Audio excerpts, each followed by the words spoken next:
एक uniform metre rule है of the weight 10 gram force is pivoted at its zero mark.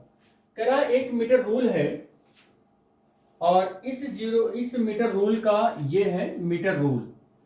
Metre rule का ये 0 centimetre का mark है, ये 100 सेंटीमीटर का मार्क है, ये 50 सेंटीमीटर का मार्क है।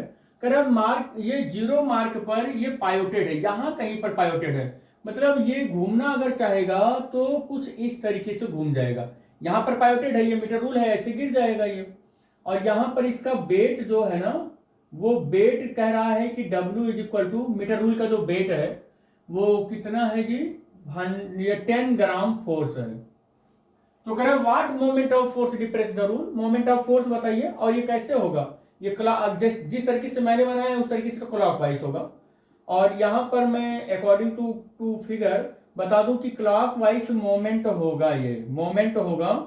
और क्लॉकवाइज मोमेंट होगा, कह रहे कितना होगा, तो 10 ग्राम फोर्स होगा और इंटू ये डिस्टेंस 0 से 50 तक का, तो 50 सेंटीमीटर कितना हो जाएगा बेटा, ये 500 ग्राम फोर्स सेंटीमीटर हो जाएगा।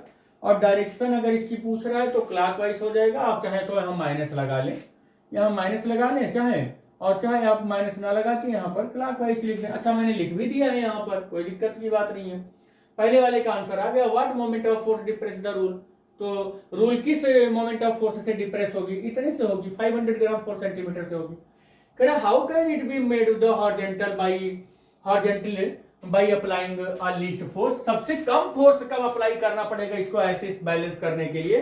तो आपको पता होना चाहिए कि जब हम आर्म बढ़ाते हैं तो जो रिक्वायर्ड फोर्स होता है वो कम होता चला जाता है।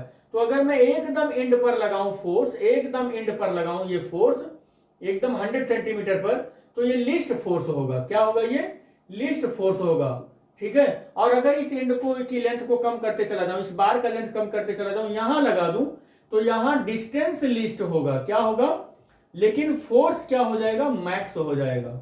और यहां पर आर मैक्स हो गया है, इसलिए फोर्स लीस्ट हो गया है। तो यही पूछ रहा है कि यहां वाला कितना हो जाएगा, कि लीस्ट फोर्स कितना हो जाएगा। तो ये हमको कैलकुलेट करना है। How can it be made the horizontal by applying the least force. तो ये कितना हो गया है, कितना है जी, ये कितना है जी, ये यहां पर इसका मोमेंट तो हमको पता ही है, कितना है मोमेंट इसका, 500 ग्राम है। कितना है, 500 ग्राम फोर्स है। और इसका कितना है, 100 सेंटीमीटर लेंगे और इनटू ये 100 सेंटीमीटर ले लिए और इस फोर्स को F मान लिए। यही F कैलकुलेट करना है हमको। 500 ग्राम हो जाएगा और बाई 100 हो जाएगा, F इक्वल टू कितना हो जाएगा, 5 ग्राम फोर्स हो जाएगा, ठीक है। इतना अगर 5 ग्राम फोर्स अपवर्ड डायरेक्शन में लगा दें, ऐसे इस डायरेक्शन में लगा दें, तो इधर वाला 500 ग्राम फोर्स से नीचे आना चाहेगा, लेकिन 5 ग्राम फोर्स का फोर्स अगर हम इधर यहां पर लगा देंगे ऊपर, तो ये इसी कंडीशन को अचीव कर लेगा, एकदम इक्विलिब्रियम कंडीशन में रहेगा। तो ये इसका करेक्ट आंसर हो जाएगा बेटा। हमने यहां पर किया क्या है बेटे, ये यहां पर क्या किया है कि ये जो है ना, ये कैसा मोमेंट है, क्लॉकवाइज मोमेंट है, समझ पा रहे हो ना। हमने इसको इसी के इक्वल रख दिया है, जो कि ये एंटी क्लॉकवाइज मोमेंट है। ये वाला फोर्स तो एंटी क्लॉकवाइज मोमेंट देगा ना, इसी एंटी क्लॉकवाइज मोमेंट, यानी कि प्रिंसिपल ऑफ इक्विलिब्रियम लगा दिया यहाँ पर कि sum of the clockwise moment equal to sum of anticlockwise moment. तो इक्वल करके मैंने ये सॉल्व किया है, नहीं तो आप समझे कि ये कैसे कर दिया है सर ने।